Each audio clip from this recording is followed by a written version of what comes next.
Good afternoon and welcome to the Washington Legal Foundation, or good morning for those of you who are joining us in other time zones than the East Coast. My name is Glenn Lammy. I'm Chief Counsel of the Foundation's Legal Studies Division. For those of you not familiar with the Foundation, we are in nearly our 40th year of continuous free enterprise advocacy. We are active in every sort of issue you can possibly imagine that affects the free enterprise system. This one especially very active on FDA issues and criminalization issues. Please, if you have some time after the program is over, spend some time on our website. We'll show the sort of breadth and depth of the work that we do both on our litigating side as original and amicus litigators, on our legal studies side, which is our publications side. We do about 70 or so publications a year. We also have a very active and widely trafficked blog, the WLF Legal Pulse, that I would encourage you to take a look at. And if you have any questions about WLF or our program, just send me an email after the program is over with. It's remarkable when you think about how many individuals and business enterprises are involved in bringing food and beverages to our table. From plant farmers to restaurants and grocery stores, it takes hundreds of thousands to feed the millions in the United States. Considering the consequences of food and beverage product adulteration, every step on the food chain sits on a knife's edge. The human costs can be devastating, which in turn means that the punishment for even completely innocent mistakes can be great. From small produce handlers to internationally known food processors, scores of businesses have become all too familiar with that reality this year, within the last year alone. The peril may be greatest at the top of organizations. Thanks to legal doctrines and prosecutorial policies, senior executives can be held to account for the unknown and often unauthorized actions of line employees. But as the title of this program asks, does such criminal enforcement, especially when equally punitive civil sanctions exist, make our food and beverages any safer?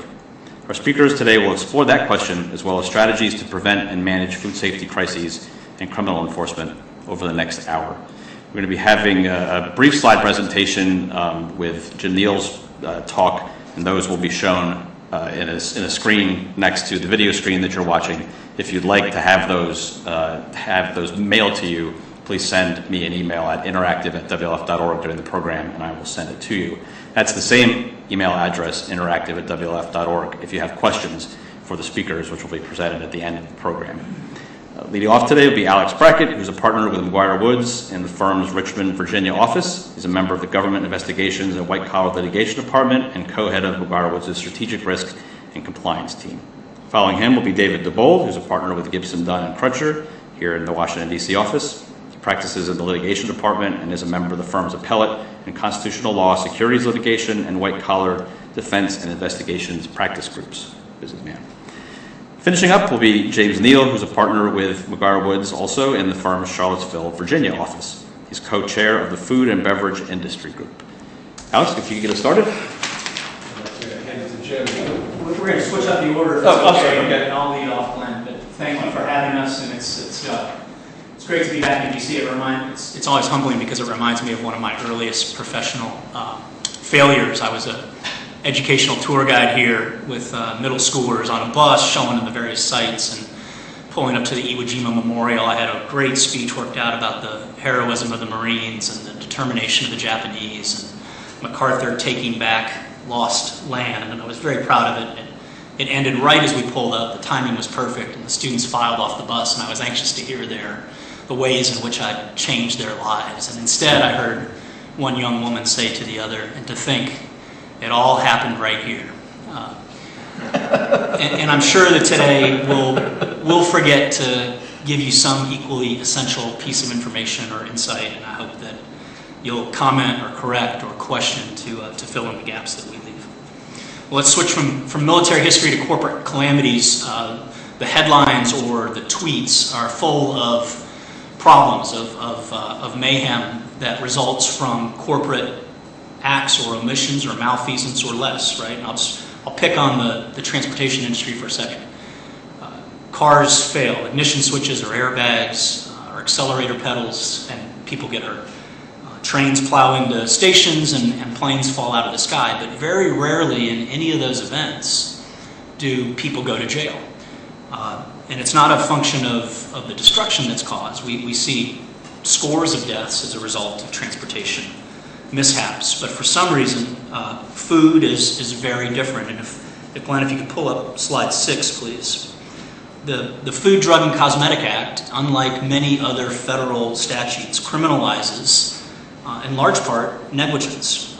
And perhaps that's for the reasons that Glenn mentioned in the opening. 25 cents of every dollar spent in America is on a product regulated by the FDA. And you'll see from the slide, there's a statute in there, 21 U.S.C. 331, that prohibits 80 separate acts in the industry. Some of those are things you'd expect: selling adulterated food, or misbranding food, or delivering adulterated or misbranded food.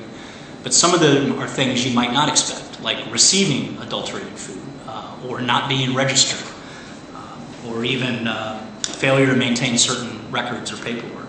Now, we haven't seen criminal prosecutions for that, but the fact remains that the Act itself criminalizes those. And as you see under 21 U.S.C. 333, there are separate penalties for those. Subsection A is a misdemeanor. That's without knowledge. That means strict liability. You don't have to know you're doing something wrong. You don't have to intend to do something wrong.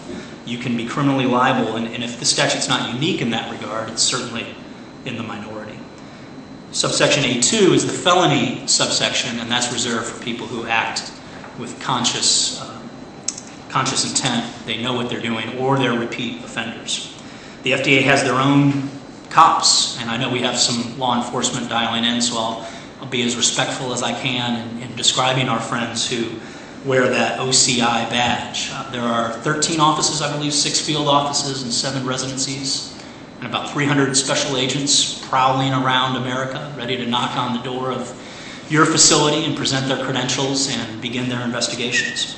They're headquartered in Rockville, and they were founded in 1991, I believe. They're real cops with real guns and real badges, and from my perspective, they're the kinds of cops that tend to scare me the most because they don't get to use their guns and badges as often as some other police do. So when the opportunity presents itself, sometimes we see a great deal of enthusiasm. You can go on their website and see the 10 most wanted fugitives. It's a mini. They have their black Suburbans. You'd have a tough time telling them from other federal law enforcement activities. So what we've created is this cliff effect. And you remember in law school that the criminal law professor probably explained that if there's conduct we want to discourage people from engaging in, we'll build a cliff near that and we'll tell them stay away from the edge of the cliff. And if the sanction is very, very severe, we'll convince people to do that. And I think that's exactly what the statute has intended. So if we can switch to slide 7, please, Glenn. But what's maybe most remarkable about the FDA and the food prosecutions of late is not only that we see some corporate criminal liability, that you might expect, but we've seen, I think in this industry more than perhaps any other, we've seen individual criminal liability and prosecutions of executives, as Glenn mentioned in the introduction.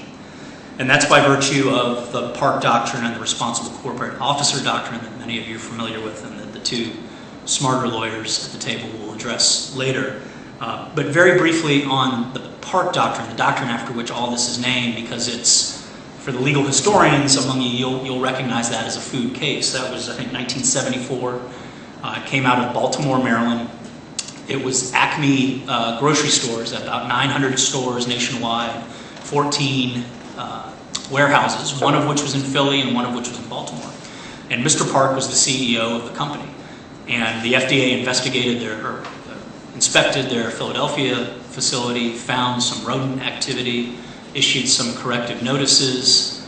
They then inspected the Baltimore facility several years later, saw similar rodent activity, demanded corrective actions. Acme took those, but when the FDA came back again, they saw still some evidence of rodent activity. No outbreak, no injuries, no adulterated food other than the insanitary conditions in which it was allegedly kept. So the FDA charged both the company and Mr. Park individually. The company pled guilty. Mr. Park challenged the court's authority to subject him to criminal exposure. He lost that fight in the district court. The jury convicted him. The appeals court reversed, and the Supreme Court, in a 6-3 decision with, I think, Justices Powell and Marshall and Potter Stewart, I believe, dissenting, said you don't have to know about the problem. You don't have to condone the problem. You don't have to sanction it. Just by virtue of your position as a responsible corporate officer, you're responsible, and under the Food, Drug, and Cosmetic Act, that's enough for individual criminal liability. So Mr. Park was sentenced. He had committed the misdemeanor, and his sentence involved a $50 fine. Not something that kept the industry tossing and turning all night long, but we'll see in just a second how things have changed since then. That doctrine sort of sat on the shelf, and I would say gathered dust in large part, at least in the food industry. There were some drug prosecutions and some import-export prosecutions, but for the most part, the food industry was largely exempt from the same threat that confronted Mr. Park until about 2007, 2008. And if we could go to slide 8, please, Glenn. At that point, things changed dramatically, and they changed because of some particularly egregious facts. The Peanut Corporation of America had operations in Blakely, Georgia, in Plainview, Texas, and Suffolk, Virginia. It was a small mom and pop, minus the mom, operation that created peanut paste. And if in 2007, 8, 9 you ate a granola bar or had ice cream that had peanut butter in it or a cookie that had peanut butter in it, the chances are very good that you had PCA peanut paste. They only had about $30 million in gross revenues, so it was a small company. But what we found as an industry was that a penny of their product would go into a $3 granola bar or Cliff Bar, and the number of products affected by this recall were just incredible. I think it got up to about 5,000 products at one point. There were 714 confirmed cases and 9 deaths associated with the outbreak, the salmonella outbreak. And keep in mind that for every one of those confirmed cases, we think there are probably 20 or 30 unconfirmed cases, so some pretty substantial numbers. As with Mr. Park, Mr. Parnell, Stuart Parnell, who's pictured here on the bottom testifying to Congress, was indicted along with 5 business associates. On the list you see on that slide, Michael, his brother, was a broker. Daniel Kilgore was the operations manager along with Sam Lightsey, and Mary Wilkerson was a former receptionist promoted to quality assurance manager. It's a classic case of the company kind of outgrowing itself and promoting people who were there on day one, but maybe didn't have the skill set to run their new functions in a $30 million company. There's some really egregious allegations in the indictment and at trial, allegations that certificates of analysis were forged, allegations that there are emails, which poor Mr. Park didn't have, but Mr. Parnell had the misfortune of running a company in the internet era.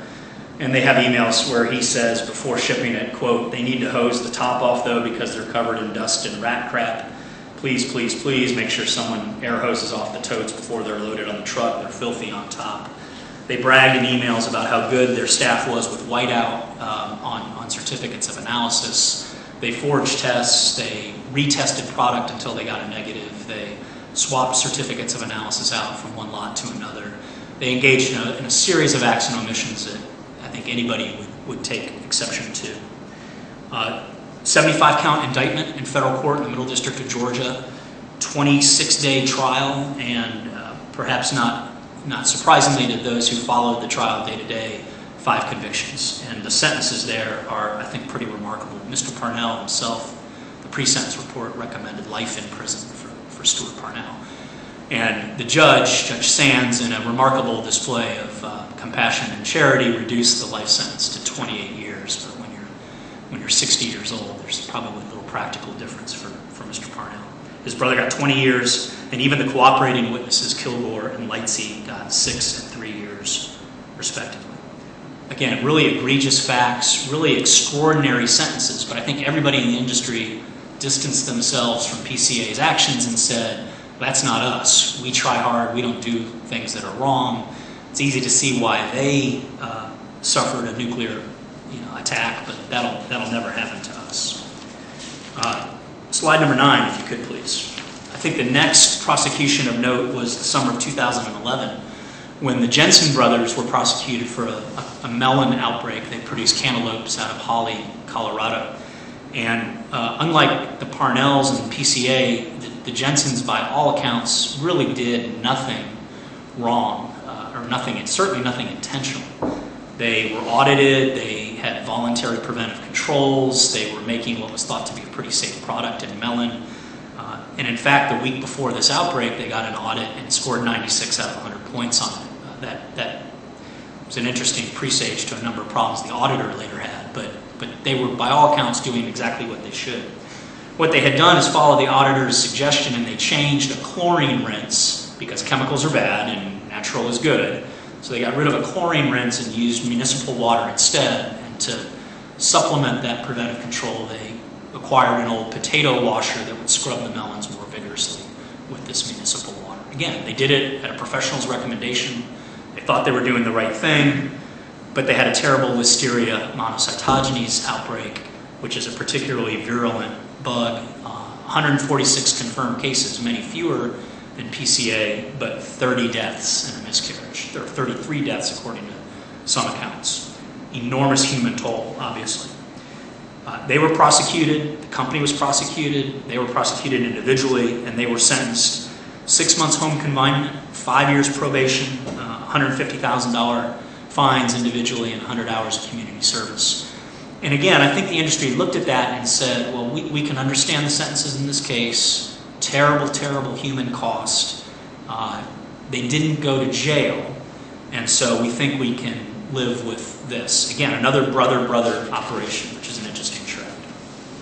All right, slide 10, if we could, please, Glenn. And then the other shoe drops, and this is the DeCoster egg, or quality egg outbreak, and David's going to talk about a lot of the legal subtleties here, and so I'll just skip over this very briefly, but from my perspective, here are the two most critical things about this outbreak. It was a big one. There were 1,900 confirmed cases, but there were no deaths, so from by that measure, it exacted a far less substantial human toll. And there was, I think everybody agrees, no active knowledge or intent here on the DeCoster's part. They didn't have a perfectly clean corporate history legally, but as far as food safety goes, the government never accused them of active, conscious wrongdoing.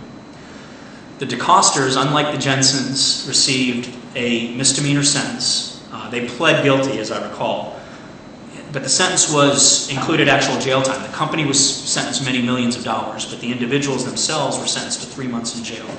So for the first time, we have individual executives going to jail for essentially a bad outcome, not for an overtly criminal act, but we're essentially not criminalizing an act, we're criminalizing an outcome. And people got sick here, and as a consequence, they violated 331, and they were sentenced to jail. So in some sense, we're back to Park. We now have, again, an individual corporate defendant who's being sentenced for essentially negligence. Unlike Park, this affects some people, but there's no death toll as a result. But now, 30 years later, we're actually sending people to jail for it. And I think that marks the most significant sea change here. And interestingly enough, again, it's a father-son team. All right, last slide, if you would, please, Glenn, number 11, and then I'll pass the baton after that. Strikingly absent from the examples so far are big companies, or even more pointedly, executives from big companies. So far, there have not been any criminal prosecutions of note against individual defendants in a Fortune 100, 500, 1,000 company. ConAgra Foods later this month will be sentenced, the corporation will, for a misdemeanor from their 2007 Peter Pan outbreak. That involved about 700 people. Fortunately, no deaths, no active concealment or actual knowledge of the problem. Again, it's a misdemeanor, but a very substantial fine, about a $13 million fine for the company. And recently we learned that Chipotle is under investigation. We know very little about it because the investigation's active. So we're really describing what we see through the keyhole, if you will, of their 10K.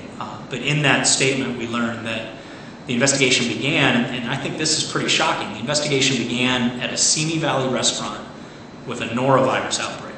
That means there was an employee at that restaurant, in virtually all likelihood, who was sick and who contaminated customers. They closed the restaurant, but it was a localized problem. And how that affects interstate commerce isn't immediately apparent to me. Fortunately or unfortunately, depending on which side of that case you're on, Chipotle had enough other problems that it quickly mushroomed into a broader investigation that certainly affected interstate commerce. So we know that one's ongoing. We have no idea whether charges will result or whether the company will be charged or individuals will be charged. But to reiterate, we still don't see large-scale corporate individual executives being prosecuted. And we can offer up some explanations for that or some cynical opinions about that, but we'll save that for the questions and comments. And I think that's the current state of the affairs. And with that, David, I'll invite you to tell the group more about the DeCoster prosecution. Thanks, Jim. Very helpful segue. As Jim mentioned, I'm going to talk to you a little bit about the DeCoster case, partly because it's a live case. The U.S. Court of Appeals for the 8th Circuit affirmed the sentences in that case and denied a petition for rehearing en banc. And just last week, the counsel for the two defendants filed a motion in the 8th Circuit for the court to stay or prevent its mandate from taking effect so that they can file a petition for review by the Supreme Court, which would be due sometime in December. Interestingly, the petition to stay the mandate, the formal wording of it, was unopposed by the government, probably recognizing that really the only issue that is live in that case at this point is whether it was appropriate to impose prison sentences. As Jim mentioned, the two individuals, as well as the company, pleaded guilty. They admitted guilt, and so the whole dispute there is over what the penalty can be in those circumstances.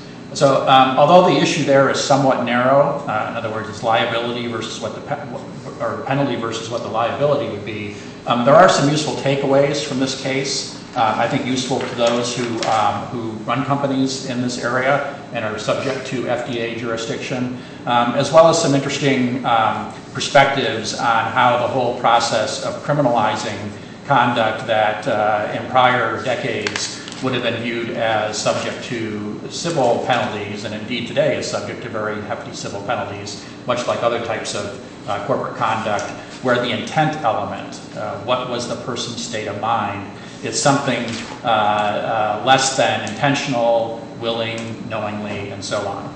So in DeCoster, as Jim said, it was a case involving a salmonella outbreak.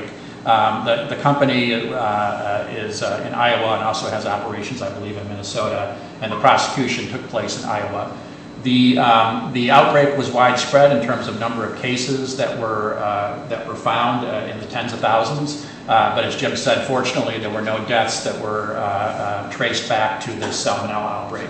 The company's name is Quality Egg, an egg manufacturing or an egg company that shipped eggs in interstate commerce. And the company, as well as the two individuals, father and son, the father being the owner and the son being the chief operating officer, pleaded guilty to a violation of the misdemeanor offense that Jim referred to under Section 331A, which is introducing adulterated food into interstate commerce.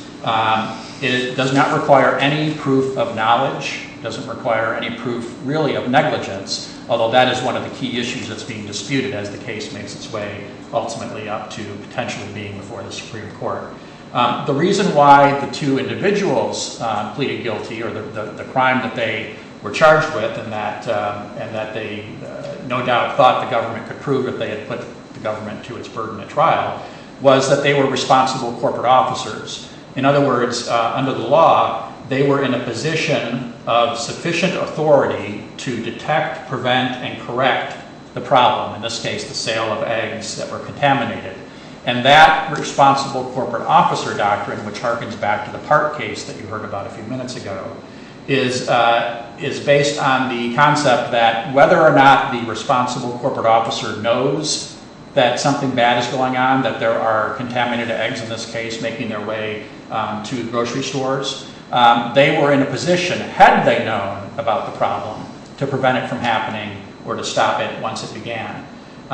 So everybody in that case agreed, the government agreed, obviously the defendants agreed, that they were not aware that the eggs that they were shipping out were contaminated with salmonella. And the defendants and the company made a very good point in the proceedings in this case that actually salmonella, the presence of salmonella is very common especially in egg operations. The issue is whether it is there to an extent that it can actually cause an illness, or whether it makes its way from the facilities where they are gathering the eggs and putting them in packaging, whether that translates into salmonella in the actual eggs themselves. Obviously, in this case, that did happen. It did end up being sent out.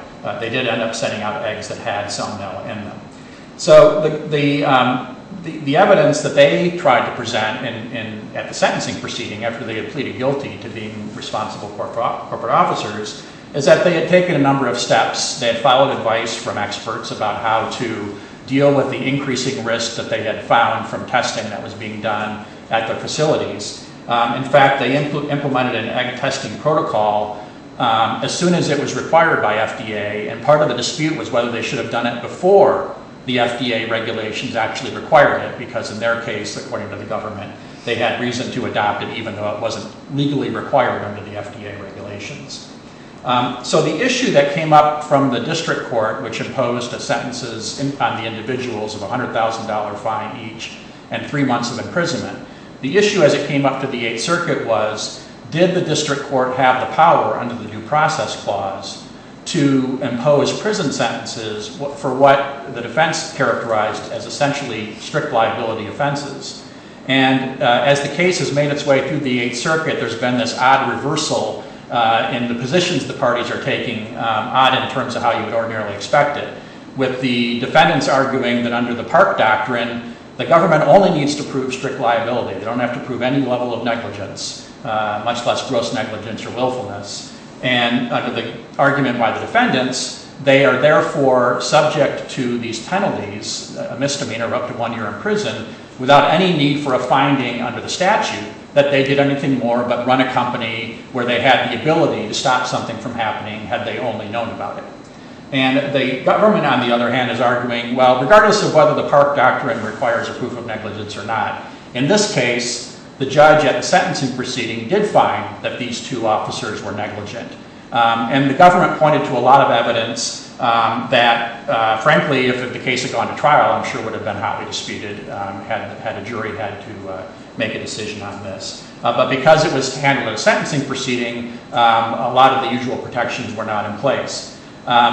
One of the issues, and this is something I wrote on for the Washington Legal Foundation a couple of months ago, that really wasn't raised in the case but is sort of lurking in the background, is whether the judge should have been able to make any kind of finding that was necessary to impose a sentence of imprisonment.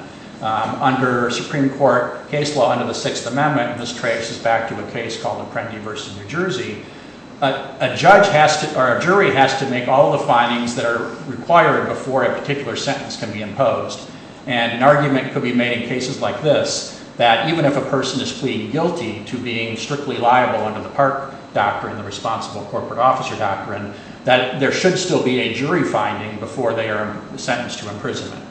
Putting that to the side, as I said, there's a significant factual dispute as to whether the record supports a showing of negligence on the part of these two individuals, and indeed whether or not, had they been shown negligent, what that negligence really was. And this points up another problem with criminalizing this kind of conduct.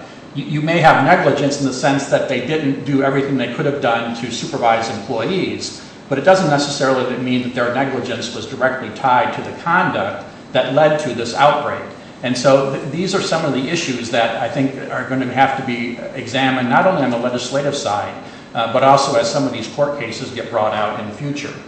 But one thing that I'd like to emphasize that goes beyond the specific legal issue in this case is that, and I had the benefit of talking a little bit with one of my new partners at our firm, Stuart Dellery, who used to be the number 3 person in the Justice Department, and at one point was the head of the Civil Division, and he pointed out to me, he couldn't talk about this particular case because of the timing of when he was in that position, but he pointed out to me, and sure enough, I looked at the government's briefs, the criminal prosecutions under this act, the Food, Drug, and Cosmetic Act, are actually supervised by the Civil Division of the Justice Department. And if you look on the briefs in the Eighth Circuit, they're filed by appellate staff from the Civil Division, because this has traditionally been an area where civil actions are taken in order to impose fines against companies on a civil level. Yet, here we are with criminal cases being brought for conduct that traditionally has been subject to those kinds of civil infractions. And the thing I want to emphasize here is that when prosecutors are deciding, is this case really a civil case or are we going to take it to the criminal realm, and I know this from prior experience myself as a prosecutor, they're very conscious of what the actual facts are that might catch a jury's attention and get them to be convinced that this crosses over to the level of criminal conduct. So in this case, and the government brought this all out at the sentencing and in the appellate briefs, they pointed out that there were a number of programs that the company had that, according to the government, it ignored that allowed the problem to occur. And they also pointed out that through testing that was done after the outbreak, when the FDA came in and tested the facilities, they found a rate of contamination for salmonella that, according to the government, was 39 times higher than the national rate in these types of facilities. They said they found live and dead rodents and frogs in the laying and feeding areas for the hens, that traps to catch the rodents were either broken or had dead animals in them, and therefore obviously we're not doing much good for future contamination. They also put in evidence that a building near where the hens were laying the eggs was quote-unquote piled to the rafters with manure, so much so that it had pushed open one of the doors and allowed rodents to get inside. So I have to tell you, with facts like those, you can understand, first of all, why the government felt comfortable going ahead with bringing the case, and also why the defendants in that case might decide it's better to just go in and plead guilty and hope that you can convince the judge to give a lower sentence.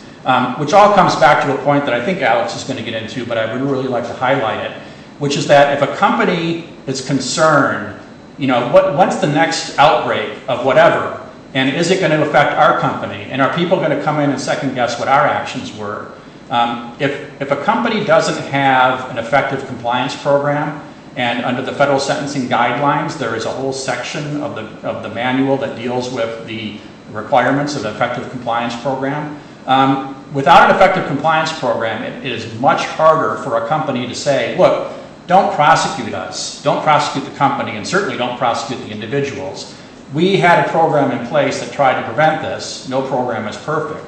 But if you're a company or you're a company officer and you don't have one of those programs in place and you haven't taken the time in the past year or two to go back and look at it and assess whether it is doing what it needs to be doing in light of recent events in your industry, you're setting yourself for a lot of difficulty. And that is something that in the past I have worked with companies on, given my experience with that part of the sentencing guideline manual. And a lot of people are confused by why they should be thinking about something that's in a criminal sentencing manual when they haven't been charged with anything. But the fact of the matter is, prosecutors and other government regulators look at those kinds of programs to try to figure out whether it's the kind of case where they could persuade a jury, where they would have the jury appeal.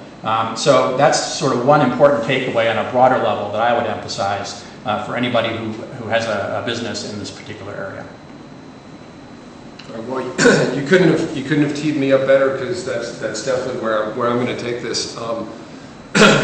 With my comments, I'm going to try and take the platform that Jim and David have put together here in food safety and talk a little bit more generally about ways that we can look at this as a case study and apply it more broadly to other areas of potential criminal and even civil enforcement.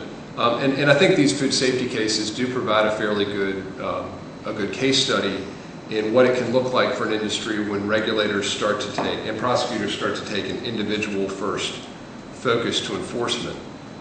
It's not a perfect parallel to other areas because, one, if we're thinking in terms of the Yates memo, these individual prosecutions were something that we were starting to see in the food safety realm before the Yates memo.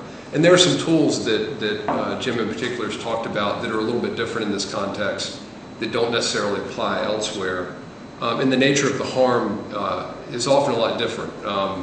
There aren't that many white-collar crimes where people can die or be seriously injured, so that definitely alters the mix a little bit. And with that in mind, I actually want to make a little bit more of a macro-level comparison in terms of what intense criminal enforcement at an individual level means for an industry, and David really teed this up. The real question is, does it change conduct from a compliance perspective, which is really what the goal of the Yates memo was to get companies to be acting preemptively, to putting in compliance programs to try and forestall issues before they ripen into criminal conduct? Or does it just change conduct with respect to how a company or individuals respond to a crisis? Which I think, unfortunately, there are still a lot of companies out there where they're still going to be more in a reactive mode and are not going to be as proactive. On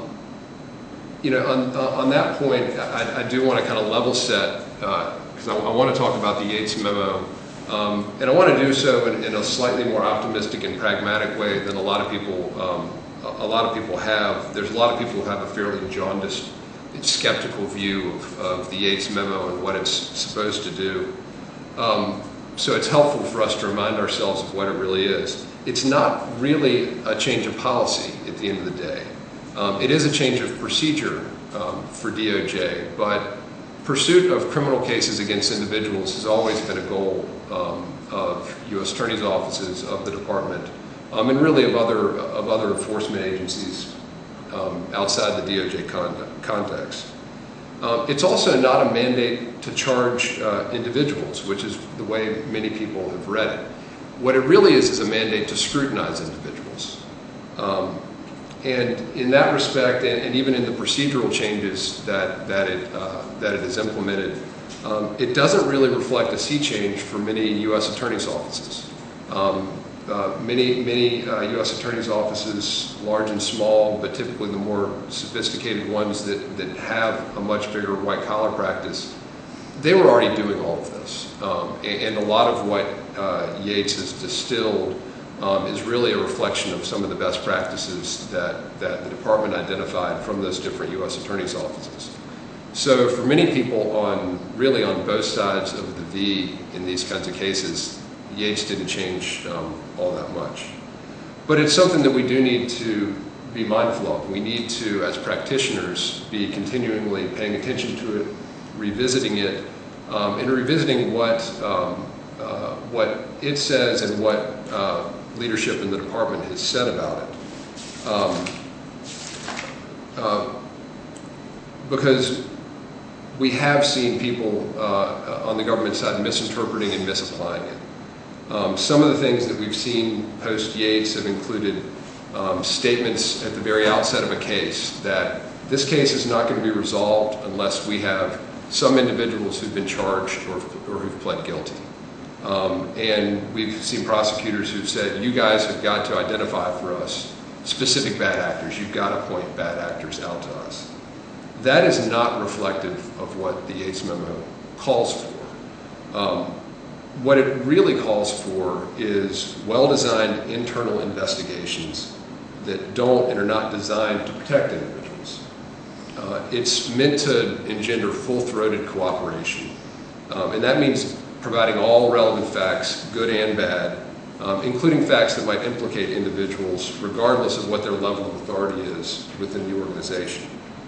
And it says that there should be no immunity for individuals absent extraordinary circumstances. And I think a lot of people have misinterpreted that. It does not mean that individuals must be charged. It means that when a case is being resolved against a corporation, we're not going to give blanket immunity for all of the individuals. And frankly, that's what the norm has been for years. It is, I can't think of a single case I've been involved in that we've resolved for a company in recent years where that was something that we were able to get anyways. One of the bigger lessons that I think we can draw out of these food safety cases may be to look out for some of the tools that regulators and law enforcement might use to pursue individual liability that we're not seeing a lot now. You know, as Jim alluded to, the Park Doctrine sat fallow for a long period of time, and it's only been relatively recently that law enforcement has latched onto it as a way to really more aggressively pursue regulation in this area. A great parallel to that is the FCPA, which sat fallow for 2.5 decades before becoming really a foundational element of both DOJ and SEC enforcement enforcement priorities. So, you know, one thing that we can look at as practitioners is what are the next things that might be coming, and they can become these kinds of tools that, you know, in a few years from now we'll be having, you know, more seminars like this to talk about, you know, wow, that's really changed things. And I'll throw out a couple of examples of things that we've been paying attention to. One is anticipatory obstruction of justice under 18 U.S.C. section 1519. That's an obstruction of justice provision that was enacted as part of Sarbanes-Oxley back in 2002. Provides for up to 20 years in prison for someone who's found guilty of it. And what it prohibits is knowingly destroying or concealing or falsifying a record or document with the intent to impede or instruct any matter within U.S. jurisdiction. And it's any matter in relation to or contemplation of. Unlike most obstruction statutes where there needs to be some active investigation or regulatory matter ongoing, you don't have to have that here. If you take steps to destroy a document, conceal a document, falsify a document, and you do so with a mind towards that potentially coming back to haunt you in some future action, you can be found guilty of obstruction of justice. It hasn't been used very much. It's been used a little bit, but it's really a potentially powerful tool that's out there, and particularly when we're in a footing in a post-Yates world where we know that there is pressure on prosecutors and regulators to hold individuals to account because of the impact that it can have. That can end up being very impactful in the classic cover-up being worse than the crime type scenario, where you could have individuals at various levels of an organization anticipating maybe we're about to have a really bad inspection, maybe we're about to have, you know, a food crisis is unfolding, I'm going to go delete some emails. That we could begin to see people getting pursued under something like that. I think there's also some what I call FCPA innovations that we've seen. One thing that the SEC recently resolved a case against a large hedge fund. It's a case that had been ongoing for quite a while. And in reviewing that case, there haven't been very many FCPA cases in the financial services industry. It was notable in the resolution of that, they resolved the case not just under the FCPA's accounting provisions. They also charged the same conduct under the Advisors Act in 1940. That's very notable to me because that case involved an issuer. It involved a publicly traded entity that was subject to the accounting provisions of the FCPA.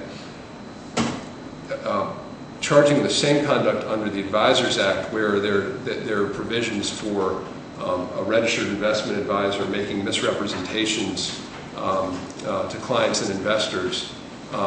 That's novel. We haven't seen that before. And there's potential that you could see the SEC asserting jurisdiction in what looks and walks and smells like an FCPA case, but it's brought under the color of the Advisors Act. And that could really be a notable development because there are a lot of advisors out there that are not publicly traded but are very active in foreign markets, are courting investors and clients like sovereign wealth funds and other government entities. So you could see a potential expansion of the SEC's reach here. The SEC has indicated that they want to they will consider commercial bribery cases under the accounting provisions of the FCPA. One of the criticisms of the FCPA, and one of the things that we see as other countries enact similar laws, is those laws tend to reach both official and commercial bribery, whereas the FCPA is focused only on official bribery. The SEC has indicated in public comments that if they have an issuer that's engaged in commercial bribery and that's resulted in internal control breakdowns or false books and records, then they would be able to pursue that. So I think that's definitely a potential development. And one other thing, and I think it translates over to a lot of what we've been talking about, is there's also the potential for the increased use of control person liability. The SEC has charged one FCPA case under a controlled person liability theory. That was the Nature's Sunshine case. That was a case where 2 senior executives were charged civilly under that theory for their failure, essentially their failure to supervise the people who should have been maintaining their internal controls. We haven't seen it come up again, but I think there's every reason to expect as cases develop post-Yates, and again, we're 1 year out from when the Yates memo was announced. White-collar cases don't develop that quickly, so we're not really going to start to see the effects in terms of charging individuals for, probably it'll start to develop in the next year or 2 or 3. But there's every reason to expect that you're going to have various regulators and law enforcement looking for potential opportunities to use a responsible corporate officer doctrine, to use a controlled person liability theory to try and bring more individuals within scope. And then just a couple real quickly, I think some other areas that seem to be ripe opportunities that are somewhat comparable to the food safety context. Environmental crimes, you can see a lot of parallels where you've seen individuals be charged fairly frequently in the past. You can definitely see that being another area where there's a lot of individual-focused enforcement. And just another area that seems to be getting very, very hot lately is anti-money laundering. FinCEN is clearly being fairly forward-leaning and expanding its jurisdiction. So that's another area where we're definitely seeing some concern on the part of our clients. So, the real lesson, I think, and this is what David was talking to, is I think that if you're a corporation or you're a C-suite member or you're some other individual, this discussion really should be focused less on the back end of an enforcement issue. Clearly that's the parade of horribles. But the lesson that should be taken away is you need to be focusing on the front end. If you want to avoid individual liability, if you want to avoid issues in this area, you should be investing in compliance programs, because not only will that prevent and forestall violations of law, but even the best run compliance program, even the companies that try and do everything the right way, it is inevitable that there will be stumbles, there will be foot faults, and sometimes they can be enough to bring down a fair amount of scrutiny. Your best opportunity at having a get out of jail free card is to be able to show that that happened in spite of our best efforts to have a very robust compliance program. That's the key to being able to respond to issues early, fully, and in an appropriately risk-based way. Just a couple things before we close. Some of the things that we have seen in response to this increasing individual focus on prosecutions. There's definitely been an effect of a lawyering up effect, if you would, where people are increasingly willing at a very early stage to say, I'm not comfortable with where this investigation is going, I need counsel. A lot of people have talked about how they're concerned that that's going to slow down cooperation, it's going to hinder investigations. I'd actually posit that if you hire the right lawyers in the right circumstances, it's going to be more expensive and it's going to be more complicated. But sometimes, particularly in a complex case, having individuals who are being scrutinized, represented by counsel, can actually help. It can help the company, the individuals, and it can frankly help the government. Because your ability to engage with that counsel, the ability for that counsel to really engage with their client and be able to get down to the facts and and try and move towards resolution. I don't think that's going to be as huge a negative effect as some people might think. It also has the nice side effect of helping to keep people like us fully employed. We're starting to see a little bit more of board-driven investigations. I do think that that's likely to be something that we're going to see a lot more of, where there's going to be a lot more pressure from regulators and prosecutors to express discomfort if they're looking at conduct that goes to a relatively high level of a corporation. You can see there being reluctance to having the in-house counsel who might have been advising on that conduct and the senior executives who were ultimate decision makers being heavily involved in the case. So you can see boards getting more involved, setting up special committees, and being the ones who say, we're going to sideline those of you who might be in harm's way, we're going to run this investigation. That could end up being the thing that's more of a challenge, only because being able to work with in-house counsel and with senior executives in significant government investigations, it's often invaluable for us as defense counsel for being able to really run an effective internal investigation and be able to give that full-throated cooperation. And I think at the end of the day, it really remains to be seen, but we may well end up seeing more of the FedEx effect, where there are clearly going to be cases where the pressure is going to be put on executives, the pressure is going to be put on companies to plead, to resolve cases at really, really astronomical dollar values. And FedEx set a kind of incredible precedent. A publicly traded company under threat of indictment, the conventional wisdom is typically no company like that can take an indictment. The indictment itself is too damaging. Well, they took it and they beat it. And that means that the board of directors of that company, when considering their fiduciary duties, looked at the facts of that case and said, in this situation, our fiduciary obligation to our shareholders is actually to fight. And you just don't see that often. And I think that there's a very good chance that we're going to see more of that in this current environment. I could definitely be proved wrong, but we're seeing some indications of it in some cases that have been in the news in recent weeks, where very, very high dollar value settlement offers are being rebuffed.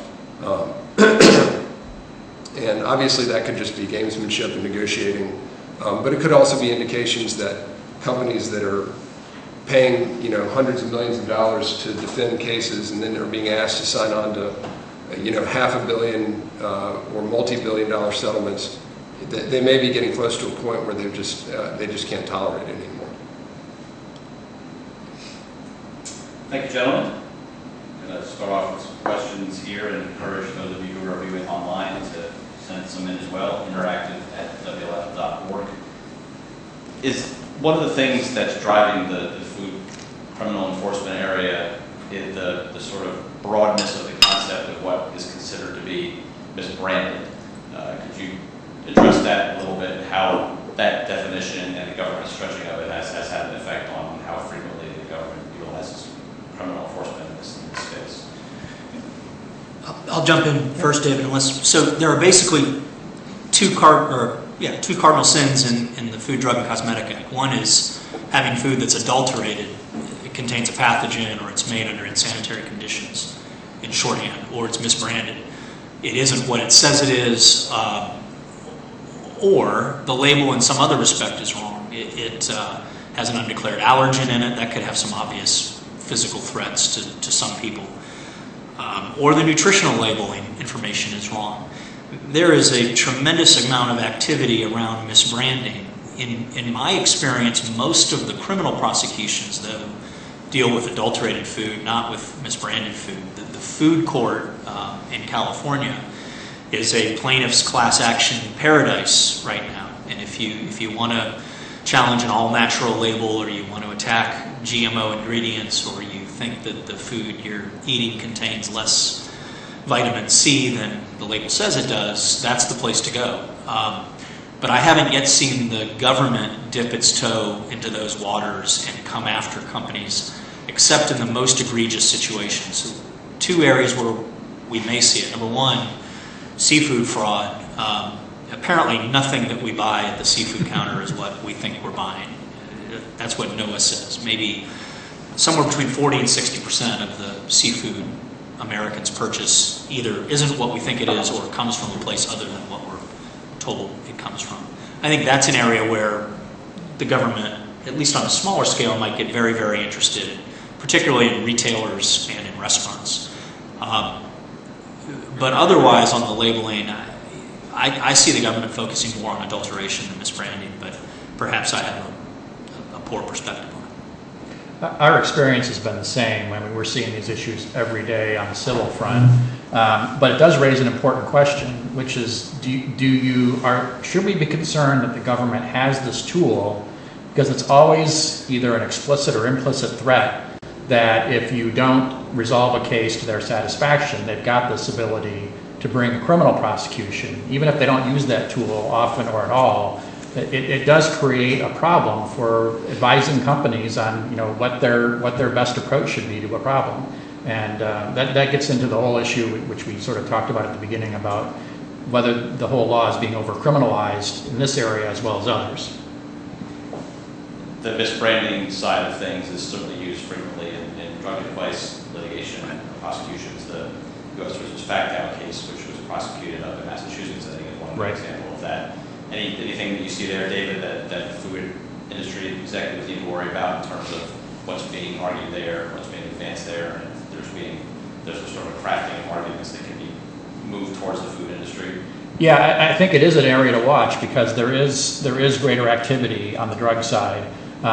We're seeing it also in cases where the government is pursuing criminal charges for drugs that have been brought in from outside of the country but are not labeled properly for that, to reflect that.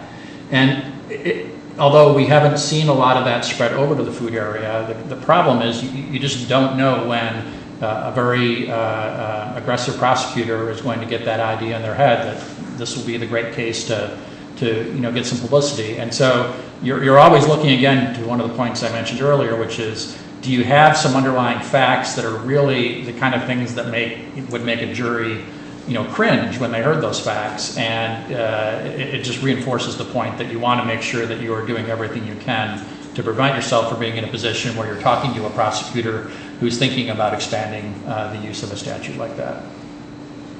One of the things it seems that we've seen more frequently in the food area is that smaller, closely held companies are the ones that are being targeted. You stressed father-son sort of outfits. At what point do you think we're going to see larger companies, major CEOs being targeted? Are they just sort of building up from the smaller companies to the bigger companies here, or are the bigger companies just better at staying out of trouble? I don't know what the answer to that question is. I mean, I think the cynic in the room would say the government doesn't want to go up against somebody who punches back very hard. And that's a possibility. I say that. They went after ConAgra, but they went after ConAgra, the corporation, not individuals there. And as far as I know, there was absolutely no reason to go after individuals there. But I think there's no denying that some of the mom and pop shops have to be lower hanging fruit in a lot of different ways. Number one, they're probably not hiring Alex and David to defend them.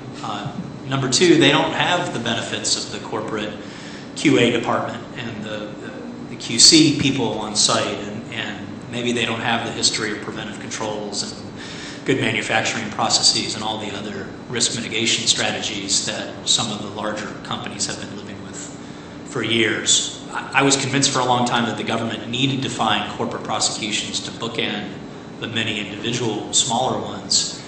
The more time that goes by, the less convinced I am that they're looking very hard for that. Yeah, you also have to factor in that the larger the organization is, the more diffuse the decision making gets. To your point about them being lower hanging fruit, with a mom and pop shop, the decision making doesn't tend to get very diffuse. Sometimes the CEO is QA, is running operations, the buck really stops there. Whereas when you get into a large multinational food company, it's more challenging. That's a good point. The one area of the corporate bureaucracy that may be vulnerable to this is the CapEx request process, and sometimes the bigger they are, the more difficult that process is. And one of the things that I would counsel clients to be very wary of is exaggerating a food safety need in order to secure the funding for a well-intended capital expenditure. If you say this is a human health risk and you don't get what you're asking for, now you've got a problem, and it's a potential problem that a prosecutor in retrospect, I suspect, would seize on. A lot of what happens in the food area obviously becomes very public in terms of crisis management and strategic communications, what would you suggest to those who get into these sort of situations? Should that be a part of an ongoing compliance sort of program approach? Do you want to have something ready to be reactive if you need to be? What's the best sort of practices in that area? Go ahead, Alex. Well, you've got to have crisis communications on the top of your mind as soon as anything like this breaks out, and it's got to be a full spectrum, holistic view of how you're communicating with internal audiences, how you're communicating with external regulatory and law enforcement audiences, and then how you're communicating with your customers. And the expectations customers have these days are that through things like social media, that they expect to be hearing from you. They expect to have an opportunity to respond to you. They expect for you to be listening to them. They're very millennial in that respect, that they all want to have their opportunity to have their voice heard. If you ignore any of those audiences in the way you're responding, then you're setting yourself up for failure. And there are plenty of cases now that you can look at. You can look at Chipotle, you can look at Bluebell, you can see the social media strategies, you can see the communication strategies and what's worked and what hasn't worked. From my perspective, one of the things that I think is most often overlooked and that needs to remain top of mind is that communication to that internal audience. It's really easy to lose sight of them, and those are your brand ambassadors at the end of the day. Those are the people who are coming in to work on your line, to drive your delivery trucks, to work in your stores. If you're somebody like a Chipotle, you need to make them happy about who you are and what they're doing, and make it clear that you're going to be responding well and responding appropriately. In terms of being proactive and having compliance programs and making sure that you disclose problems as quickly as you can, there's certainly a tension there with the risk of collateral consequences, civil action, shareholder litigation, state AGs coming in, lawsuits in the Northern District of California, for instance. How do you build those risks into your compliance program in such a way that you can both be effective in being open with your problems, but at the same time deter that kind of activity? Yeah, there's no way to tell in advance or to write very specific guidelines for your internal consumption to figure out when it's time to go public and when it's time to keep it within the company. But what you need to do is make sure that you've got a program, as part of your program, that you have a consultation and a discussion process in place so that when something comes to the attention of people high up in the company, that they can document that they've already thought ahead of time about how this decision will be made, who will be the actors involved in making the decision, what types of factors will they consider, obviously not exclusive factors because you can't predict everything that might happen in terms of a crisis where you have to figure out what the response is. But it gets back to the points we were both making earlier, Alex and I, about if you've got a good compliance program in place which has procedures set up ahead of time so that you know what the process will be when something like this comes up. If you make a decision that the government comes and second guesses down the road, you can at least show them that you weren't just making a one-off decision based on these particular facts and trying to hide something. You were actually putting into place a process that you had thought about ahead of time when it wasn't reacting to any particular circumstance. Yeah, and I want to say what he said in a slightly different way. If you do nothing else in your compliance program, for my money, you can throw almost all of it out so long as you've got a very good system for issue reporting and escalation. If your organization does not have, you can have the greatest policies in the world, you can have this army of compliance people. If you don't have good systems for people from a low level of the organization to the top to report issues, and when they get reported, there is a good reaction to it where somebody's going to look at it, they're going to try and resolve it, and if they can't, they're going to escalate it. They're not going to push it off in some corporate cul-de-sac where it's going to wither and die. If you've got good systems like that are moving issues up the food chain in relative real time, you're in all likelihood going to be operating in a fairly compliant way that's going to be very protective of you. If you have breakdowns in that communication system, it doesn't matter what else you have. You're destined to at some point have something that just festers in your organization and causes problems in the future. And the industry's lost some degree of discretion in that regard, at least for a subset of problems. About 4 years ago, it became mandatory to report through the reportable food registry any serious adverse health consequence of food that had left your facility or your control. So we sort of now have mandatory confession, if you will, and you have to blow the whistle on yourself, and soon labs will have to blow the whistle on you, and soon auditors will have to blow the whistle on you. So a bunch of that back and forth and a bunch of that human nature tendency to sweep the bad news under the carpet is now gone, and the last thing in the world you want to do is evade the mandates of the reportable food registry. Because nothing screams, come knock on my door, come investigate us more loudly than a missed deadline for that. So a question from a viewer regarding the authority under the Food Safety Modernization Act, where facilities have to register. Yep. And the government's ability to withhold or revoke that registration. How is that being used in the process, in the kind of sort of context of criminal enforcement? Yeah, so for years, the FDA would appear before Congress and take its lashings for not stopping outbreaks, and they would scream, give us mandatory recall, give us mandatory recall, give us mandatory recall. And FSMA finally did that, and FSMA also snuck in this registration requirement where if you process, manufacture, or hold food, you have to tell the FDA that, you have to register with the FDA. And frankly, here's the reason they did that, because when the FDA was questioned in the PCA hearings, when they were asked, when was the last time you were there, they had to say, well, we've never been there. Why haven't you ever been there? Because we didn't know it existed. And so the registration requirement is basically you're volunteering, you're not only funding the FDA inspections through that fee, but you're volunteering to be inspected. The FDA has yet to use mandatory recall authority that I know of in the 4 years it's been in effect. But they have used and they have threatened to use the suspension of registration. And they can pull the plug, and they did it with Sunland Peanut Butter, among some others, I believe. And they can just say, stop. We think we have reasonable suspicion to believe that there's a problem. It's the Terry standard, stop and frisk standard, except they shut down your entire facility. It doesn't have to involve a particular food problem. It doesn't have to involve a particular line of products. It's everything you make in that facility. And that's a tremendous bargaining chip that the FDA has. So even if the problem is limited to just one particular product or process? Registrations are facility specific, and it's a binary on or off switch. And they will say, don't worry, you've got 48 hours and you can have a hearing and get reinstated. But when the viability of your company depends upon receivables and shipping, and you don't have 48 hours to spare. So I think that's the biggest arrow that FSMA equipped the FDA with, and it's one that they seem willing to use in the appropriate case.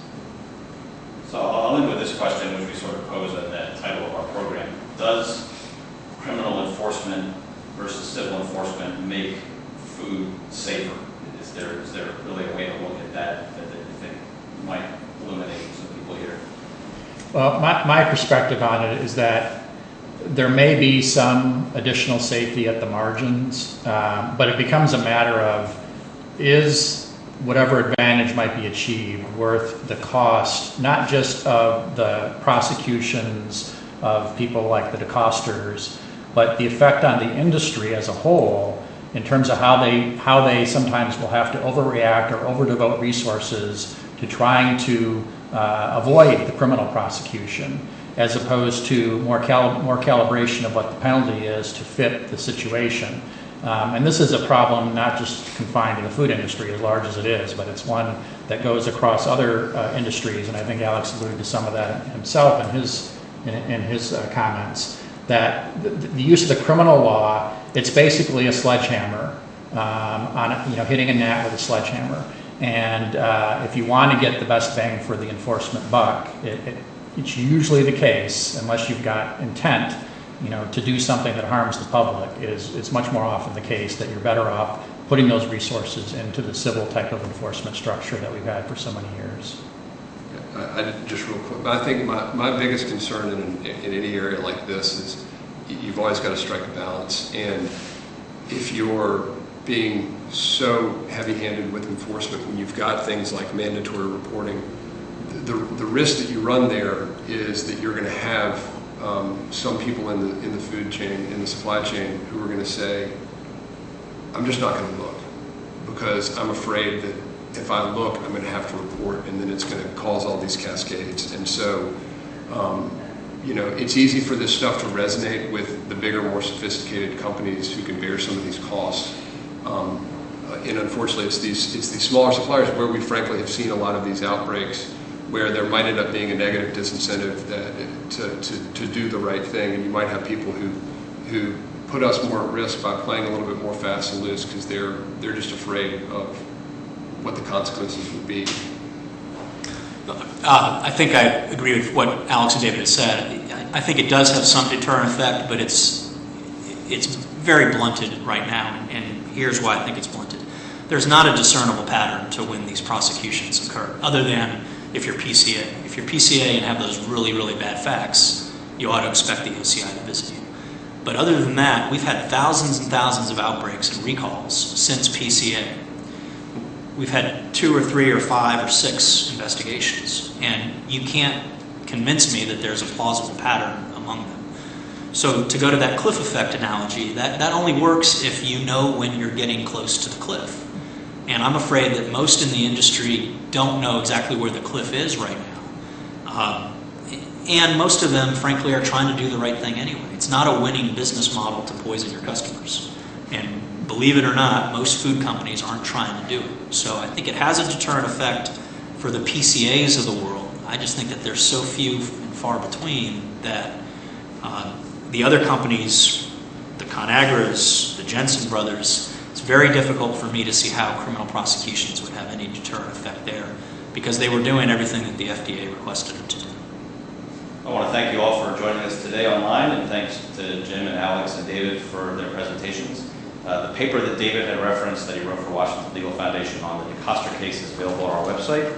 This program has been recorded, so it's going to be available as an on-demand video both on our website and our YouTube channel as well. So if you have others that might want to view this later on, it should be up by tomorrow morning.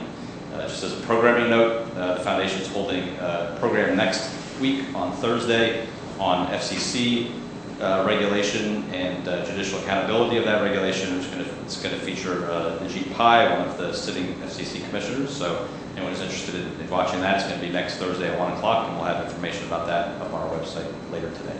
Thank you, gentlemen. Thank you.